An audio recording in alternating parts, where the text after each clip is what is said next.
رسول اللہ صلی اللہ علیہ وسلم کی باتیں ہر دل کو سکون دیتی ہیں۔ یہ وہ نصیحتیں ہیں جو دنیا اور آخرت سنوار دیتی ہیں۔ ہر موقع پر احادیث مبارکہ ہماری رہنمائی کریں گی۔ بسم اللہ الرحمن الرحیم۔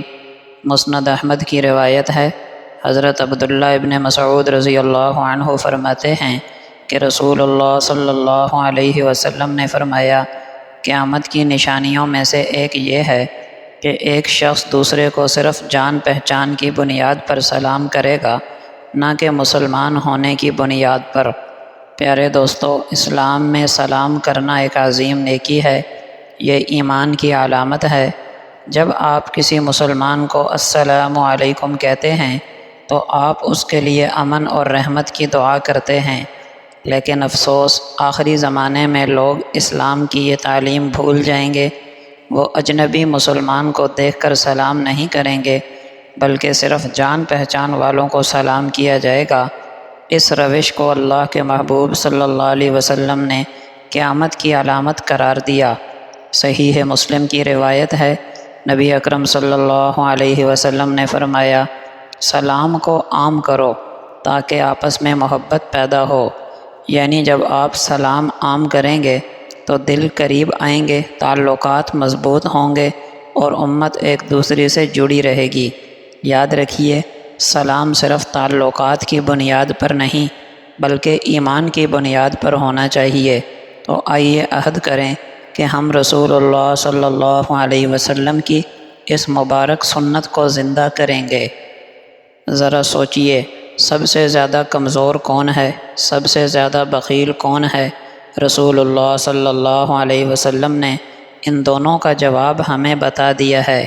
معجم طبرانی کی روایت ہے، ابو ہریرہ رضی اللہ عنہ فرماتے ہیں کہ رسول اللہ صلی اللہ علیہ وسلم نے فرمایا، لوگوں میں سب سے زیادہ عاجز وہ شخص ہے جو دعا کرنے سے عاجز ہو، یعنی دعا نہ کرے، اور لوگوں میں سب سے زیادہ بخیل وہ ہے جو سلام کرنے میں بھی بخل کرے۔ دوستو، دعا مومن کا سب سے طاقتور ہتھیار ہے۔ اللہ کے دربار میں ہاتھ اٹھانا عاجزی اور ایمان کی علامت ہے۔ جو شخص دعا ہی نہ کرے وہ دراصل اپنی سب سے بڑی طاقت چھوڑ دیتا ہے، اس لیے وہ سب سے عاجز ہے۔ اور سلام مسلمانوں کے درمیان محبت اور بھائی چارے کی کنجی ہے۔ جو سلام میں بخل کرے وہ سب سے بڑا بخیل ہے، کیونکہ ایک عام سا جملہ السلام علیکم محبت، رحمت اور دعاؤں کا پیغام ہے۔ سلام کرنے سے کچھ کم نہیں ہوتا، البتہ اجر و ثواب بڑھتا ہے۔ اس حدیث پاک میں ہمیں دو پیغام دیے گئے، دونوں اہم ہیں۔ ایک یہ کہ کبھی دعا کو نہ چھوڑو، دعا ہی بندے کی اصل طاقت ہے۔ دوسرا یہ کہ کبھی سلام میں بخل نہ کرو، سلام ہی محبت کا دروازہ ہے۔ آئیے ہم سب دعا کو اپنی زندگی کا معمول بنائیں اور سلام کا عام کریں، یہی کامیابی کا رستہ ہے۔ سنن ابو داؤد کی روایت ہے، نبی اکرم صلی اللہ علیہ وسلم ایک انصاری کے باغ میں تشریف لے گئے۔ وہاں ایک اونٹ کھڑا زور زور سے چلا رہا تھا۔ جیسے ہی اس نے آپ صلی اللہ علیہ وسلم کو دیکھا تو وہ بلبلانے لگا اور اس کی آنکھوں سے آنسو بہنے لگے۔ آپ صلی اللہ علیہ وسلم قریب گئے، اس کے سر اور کنپٹی پر اپنا دست شفقت پھیرا تو وہ اونٹ فوراً خاموش اور مطمئن ہو گیا۔ آپ نے پوچھا کہ یہ اونٹ کس کا ہے؟ لوگوں نے ایک انصاری کا نام بتایا۔ آپ صلی اللہ علیہ وسلم نے اس کے مالک کو بلا کر فرمایا، اللہ پاک نے یہ جانور تمہارے قبضے میں دیا ہے، یہ تمہارے ماتحت ہیں، اس لیے ان پر رحم کرو۔ تمہارے اونٹ نے مجھ سے شکایت کی ہے کہ تم اسے بھوکا رکھتے ہو اور اس کی طاقت سے زیادہ کام لیتے ہو، اس کو تکلیف دیتے ہو۔ پیارے دوستو، اس حدیث میں نبی اکرم صلی اللہ علیہ وسلم نے اپنی امت کو یہ سبق دیا ہے کہ جانوروں کے ساتھ ظلم کرنا بڑا گناہ ہے۔ اللہ نے ہمیں اختیار دیا ہے، لیکن اس اختیار کے ساتھ ذمہ داری بھی دی ہے۔ جو شخص جانور کو بھوکا رکھے یا اس کی طاقت سے زیادہ کام لے وہ ظالم ہے۔ جانور بے زبان ہیں، لیکن ان کا حق اللہ کے نزدیک بہت بڑا ہے۔ نبی اکرم صلی اللہ علیہ وسلم کی شفقت صرف انسانوں پر نہیں بلکہ جانوروں پر بھی تھی۔ یہ اسلام کی رحمت عالمینی کا ثبوت ہے۔ اسلام صرف انسانوں کے حقوق نہیں بلکہ جانوروں اور سب مخلوقات کے حقوق سکھاتا ہے۔ جو رحم نہیں کرے گا اللہ تعالیٰ بھی اس پر رحم نہیں کرے گا۔ جو لوگ گھروں میں جانور پالتے ہیں اور ان کے حقوق ادا نہیں کرتے، انہیں ڈرنا چاہیے کہ قیامت کے دن یہی جانور اللہ کے دربار میں ان کے خلاف گواہی دیں گے۔ نبی اکرم صلی اللہ علیہ وسلم نے فرمایا، تم میں سب سے بہتر وہ ہے جو اپنے گھر والوں کے ساتھ بہتر ہو، اور میں اپنے گھر والوں کے ساتھ سب سے بہتر ہوں۔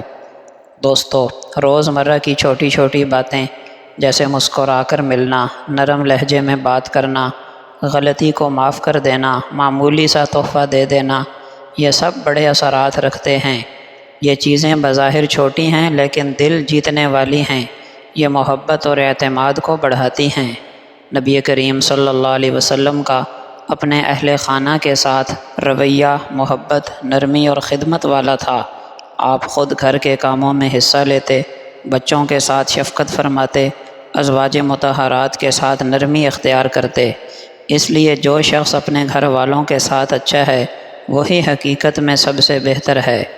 نبی اکرم صلی اللہ علیہ وسلم نے فرمایا، اے مردوں کی جماعت، عورتوں کے بارے میں بھلائی کی وصیت قبول کرو، یعنی ان کے ساتھ اچھا سلوک کرو۔ محترم دوستو، یہ الفاظ صرف نصیحت نہیں بلکہ ایک حکم ہے۔ مطلب یہ ہے کہ گھر کی ہر عورت کے ساتھ عزت، شفقت اور نرمی سے پیش آؤ۔ بیوی ہو، ماں ہو، بہن ہو یا بیٹی، سب کے ساتھ شائستگی اور عزت کا رویہ اختیار کرنا ایمان کا تقاضا ہے۔ یاد رکھو، اختلاف رائے زندگی کا حصہ ہے، مگر اللہ کے نبی صلی اللہ علیہ وسلم کی تعلیم یہ ہے کہ چھوٹے چھوٹے جھگڑوں میں صبر کرو، غصے اور سختی سے نہیں بلکہ حسن اخلاق سے معاملہ کرو۔ گھر کے فیصلے صرف مرد کا حق نہیں بلکہ عورت کو بھی اس میں شریک کرو۔ جب عورت کو عزت اور اعتماد ملتا ہے تو گھر سکون کا گہوارہ بن جاتا ہے۔ یہ حدیث ہمیں سبق دیتی ہے کہ عورت کے ساتھ بھلائی کرنا صرف ایک اچھا عمل نہیں بلکہ رسول اللہ کی سنت ہے۔ جو اپنی بیوی اور گھر کی عورتوں کے ساتھ اچھا ہے وہی دراصل سب سے بہتر مرد ہے۔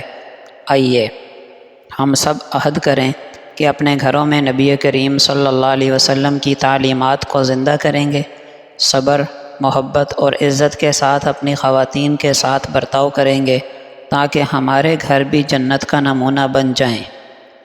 اس ویڈیو کو لائک کریں، اپنے دوستوں کے ساتھ شیئر کریں اور چینل کو سبسکرائب کرنا نہ بھولیں تاکہ مزید اسلامی رہنمائی آپ تک پہنچتی رہے۔